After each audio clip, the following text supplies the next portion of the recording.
Hey guys, Gretchen with Urban Healing here. Final lesson for Usui 2 certification. After the certification, go ahead and email me at either gretchenalley@gmail.com or urbanreiki@gmail.com, and I will let me know that you finished your video lessons up to the Raku lesson, and I will send you over your Usui 2 certification questions after you've sent me back the answers. Having passed, I will send you your certification.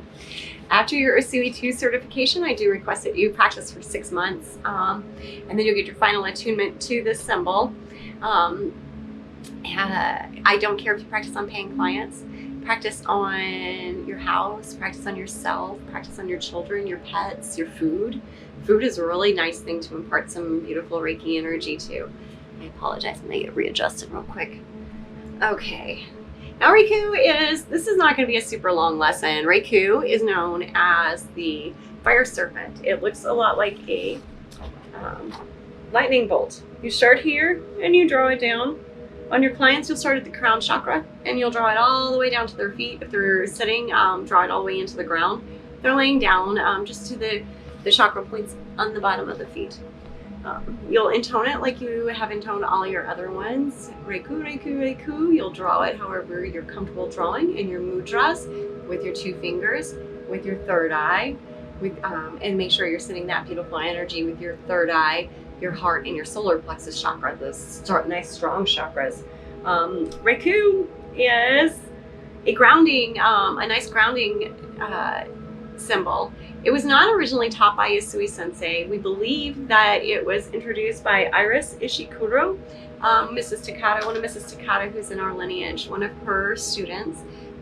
Miss Ishikuro also studied a Tibetan form of healing arts, which is very similar to Reiki. So we believe that was introduced through her.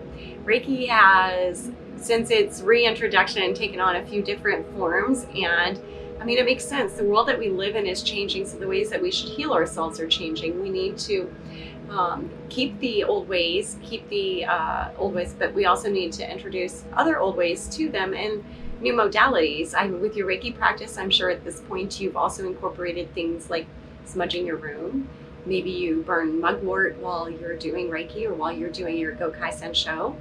You may have incorporated some crystals into your Reiki practice, or like the Hertz music vibrations, some Tibetan singing bowls, maybe chimes. I don't know what you vibe with, but I'm sure you've introduced something else into your Reiki practice other than just straight Reiki.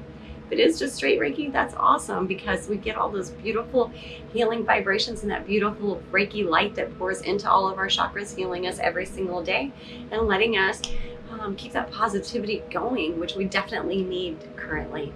We need it all the time, but we definitely need it currently. We'll use Raku, and it looks like Raku, and I used to say Raku all the time, but it is pronounced Raku. And with the Kododomas, we found out how important pronunciation of words are, and that words are power. Anyway, so Raku, you will use that on your clients, on your family, friends, pets, everything. And like we said, we'll start at the crown chakra and go all the way down to the chakra points on the feet. This will be the final symbol that you will use, and what this does is it seals in all that beautiful Reiki energy into those 7 chakras that run down the spine line. If you can get it into the ground, then maybe you can get that earth chakra in there, or if you can get a little higher, maybe that soul, or that the soul or the super soul chakra in there as well. But the more energy that you get sealed in, the better.